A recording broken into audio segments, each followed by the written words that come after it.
Bismillahirrahmanirrahim.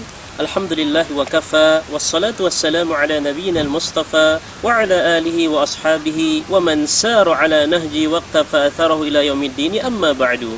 Umatal Islam, kaum muslimin dan muslimah, hafizani wa hafizakumullahu ta'ala jami'an. Saat ini saya sedang menggunakan blangkon, yaitu ciri khas adat istiadat pakaian orang yang dari Jawa, ya, baik Jawa Timur, ya, Jawa Tengah, ya, dan seterusnya. Maka apa hukum di dalam Islam menggunakan pakaian yang seperti ini? Menggunakan tutup kepala yang disebut dengan blangkon. Apakah boleh ataukah tidak? Maka pada kesempatan ini kita ingin membahas apa hukum menggunakan pakaian adat istiadat di dalam agama Islam. Apakah sesuai dengan syariat? Apakah dibolehkan di dalam agama Islam? Ataukah menyelisihi syariat agama Islam? Pertama, blangkon ini merupakan ciri khas pakaian adat istiadat orang Jawa, yang mana mereka gunakan kadang di dalam acara-acara seperti acara pesta, ya, acara ritual atau acara adat istiadat dan seterusnya. Maka di dalam agama Islam segala sesuatu hukumnya mubah, ya, asal muasal segala sesuatu di atas muka bumi ini adalah hukumnya mubah. Sebagaimana sebuah kaidah mengatakan al-aslu fil asya al-ibahah. Segala sesuatu yang ada di muka bumi ini maka hukum asalnya adalah al-ibahah, diperbolehkan selama tidak ada dalil yang melarangnya, selama tidak bertentangan dengan nas, tidak bertentangan dengan Al-Quran dan As-Sunnah, tidak bertentangan dengan syariat ajaran agama Islam kita. Umat al-Islam, maka sekali lagi yang pertama adalah bahwa kaidah mengatakan al-aslu fil asya al-ibahah. Segala sesuatu di muka bumi ini, baik tumbuh-tumbuhan, pakaian atau belangkon seperti ini, maka hukum asalnya adalah mubah. Hukum asalnya adalah sah dan boleh-boleh saja digunakan.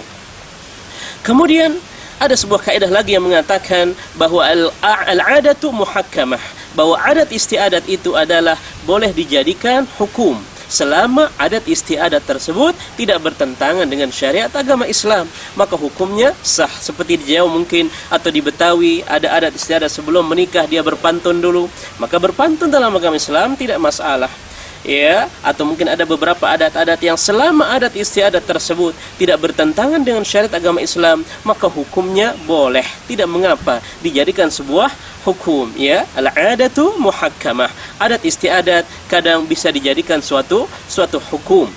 Umat al-Islam, maka secara khusus, secara spesifik apa sebenarnya hukum menggunakan belangkon, ya, apakah boleh atau tidak? Maka jawabannya adalah tidak masalah, ya, tidak mengapa, boleh-boleh saja selama pakaian yang seperti ini tidak menyelisih syariat agama Islam dan tidak juga tasyabbuh bil kuffar wal musyrikin. Selama pakaian belangkon ini tidak menyerupai, tidak meniru-niru gaya, ya, ritual-ritual ibadah pakaiannya orang-orang kufar dan orang-orang musyrikin. Maka kita lihat apakah belangkon ini seringkali dipakai dan digunakan beribadah oleh orang-orang kufar dan musyrikin? Kalau tidak, berarti belangkon ini tidak masalah digunakan.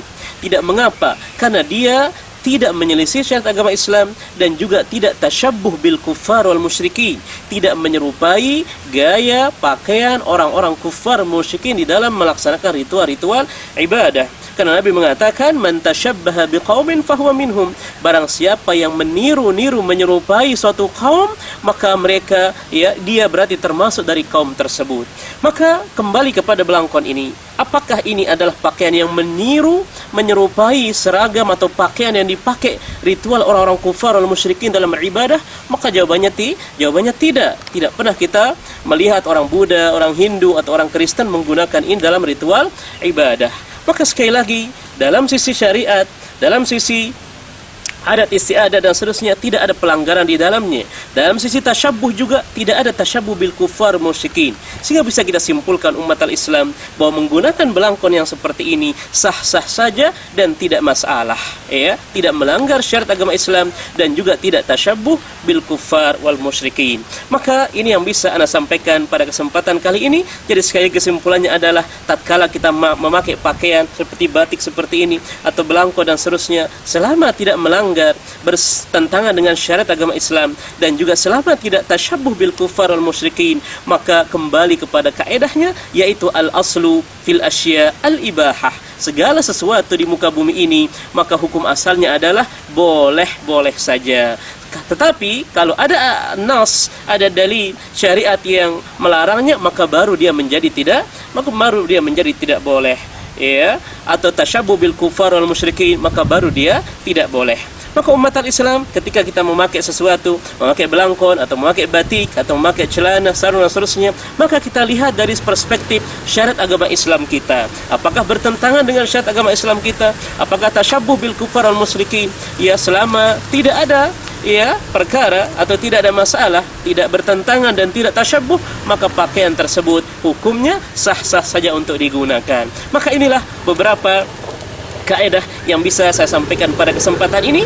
Maka bagi saudaraku atau mungkin orang-orang yang di Jawa, baik Jawa Tengah atau Jawa Timur dan seterusnya, ketika menggunakan belangkon, maka hukum asalnya tidak masalah dan tidak mengapa, karena tidak tasyabuh bil kufar dan juga tidak ada diselisihi syariat agama Islam kita. Ini yang bisa Anda sampaikan, semoga bermanfaat. Mudah-mudahan kita bisa memahaminya, sehingga segala sesuatu yang kita lakukan, yang kita pakai, yang kita makan dan seterusnya, maka kita kembalikan kepada nas, kita kembalikan kepada kaidah, sehingga kita beragama tidak ada keraguan di dalamnya, sehingga kita yakin apa yang kita pakai, apa yang kita lakukan, apa yang kita makan dan seterusnya itu harus sesuai dengan syariat agama Islam dan tidak boleh ada pelanggaran-pelanggaran yang ada di dalamnya. Mudah-mudahan bermanfaat. Barakallahu fikum. Subhanakallahumma bihamdik, asyhadu an la ilaha illa anta, astaghfiruka wa atubu ilaik. Wassalamualaikum warahmatullahi wabarakatuh.